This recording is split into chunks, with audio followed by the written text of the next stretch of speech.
Class 10th के बच्चों को भैया एक प्रश्न एग्जाम में बार बार देखा जा रहा है कि उनको दो संख्याएं दे करके उसका अभाज्य गुणनखंड विधि से एचसीएफ और एलसीएम पूछता है। इस वीडियो को ध्यानपूर्वक देखेंगे तो आप सीख जाएंगे। आइए शुरू करते हैं। यहाँ पे जो संख्याएं भैया 510 और 92 है, इसका हम लोग एचसीएफ और एलसीएम निकालेंगे। आइए शुरू करते हैं। सबसे पहले क्या करेंगे आप 510 का कर लेंगे गुणनखंड। क्या कर लेंगे भैया? गुणनखंड। ठीक है। और उसके बाद आप 92 का भी कर लेंगे। मतलब जितने भी नंबर रहेंगे, 2 नंबर 3 नंबर, उनका आप गुणनखंड करिएगा। पहला स्टेप यही रहेगा। क्या करिएगा फर्स्ट स्टेप में? गुणनखंड। ठीक है, चलो किया जाए। अंत में 0 है तो 2 से काटिएगा। ठीक है, 0 2 4 6 8, इनमें से कोई भी इकाई अंक पे बैठता है तो 2 से जरूर काटिएगा। 2 दूना 4 हो गया, 1 बचा, 11 बन जाएगा। जो यहाँ से बचता है वो बगल में लिखा माना जाता है। ठीक है, 11 हो जाएगा। तो 2 पचे 10, फिर 1 बचा तो 10 हो गया, फिर 2 पचे 10। ठीक है, इस तरीके से आपका भैया कितना आ गया? 255। अब 2 से नहीं कटेगा तो किससे कटेगा? 3 से चेक किया जाए। 3 का क्या नियम है भैया कि अंकों को जोड़िएगा। क्या करिएगा? अंकों को जोड़िएगा। जैसे 5 5 10 2 12, अगर जोड़ने पे प्राप्त संख्या जो है 3 से कटी तो ये संख्या जो 255 है ये भी कट जाएगी। चलो 3 से काटा जाए। 3 से 25 को काटेंगे तो 3 8 24, 1 बचा यहाँ से तो 15 बन जाएगा। 3 पचे 15। अब 8 5 13, 3 से नहीं कटेगा। ठीक है, तो हम लोग 5 से काटेंगे। 5 से काटने का क्या नियम है कि संख्या में इकाई का अंक 0 और 5 दिखे तो आप 5 से काट सकते हैं। ठीक है, लेकिन 0 वाला 2 से भी कटता है तो आप पहले 2 से काटेंगे। ठीक है, चलिए अब क्या किया जाए भैया?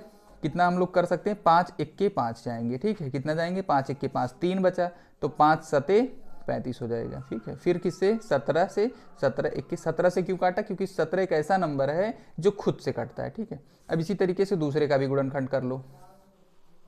दूसरे का यहाँ 2 है तो 2 से कटेगा ना। 2 चौके 8 हो गया भैया, 1 बचा, 2 छंग 12 हो जाएगा। ठीक है, 2 छंग 12 हो जाएगा। फिर 2 से काटो। 2 दूना 4, 2 तिहाई 6। ठीक है, कितना हो गया? 23 आ गया। अब 23 भी अभाज्य संख्या, 23 को काटोगे तो 23 1 के 23 हो जाएगा। इस तरीके से आप 2 नंबर दिया रहेगा तो दोनों का, 3 दिया रहेगा तीनों गुणनखंड।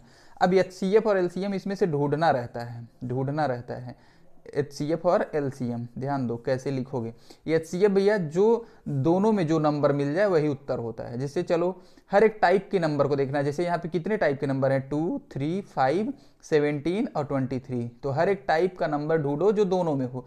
2 देखो, 2 1 टाइम यहाँ है, यहाँ 2 टाइम है तो सिर्फ 1 टाइम लिखोगे। 2 जो है एक बार ले लिए।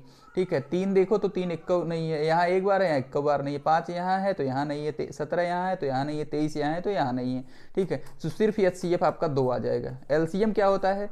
हर एक टाइप के नंबर को जहां से सबसे ज्यादा बार मिल जाए। जैसे देखो 2 यहाँ भी है, यहाँ भी, लेकिन 2 ज्यादा बार यहाँ है तो 2 2 बार आप लिख लेंगे। 2 गुणे 2। 3 देखो, 3 एक बार यहाँ है, एक भी बार नहीं है तो एक बार ज्यादा है ना, तो उसको ले लीजिएगा। 5 भी एक बार है।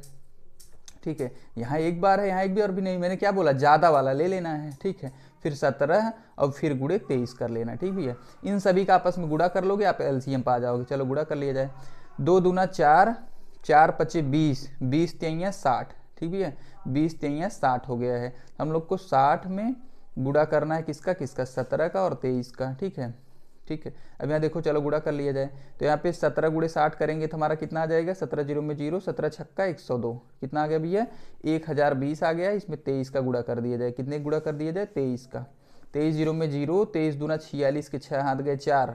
अब 23 0 में 0 और हाथ गए 4 जो था जोड़ दिए तो 4 आ गया। ठीक है, ठीक भैया, चलो इसके आगे कितना आ जाएगा? 23 1 के 23 आ जाएगा। ये आपका जो है आंसर हो जाएगा। किसका आंसर? ये एलसीएम हो गया, ये एचसीएफ हो गया। इस तरीके से आप सॉल्व कर सकते हैं। मैं आशा करता हूँ आपको मेरी क्लास हेल्पफुल लगी होगी। भैया हेल्पफुल लगी होगी तो जरूर सपोर्ट करिएगा। धन्यवाद।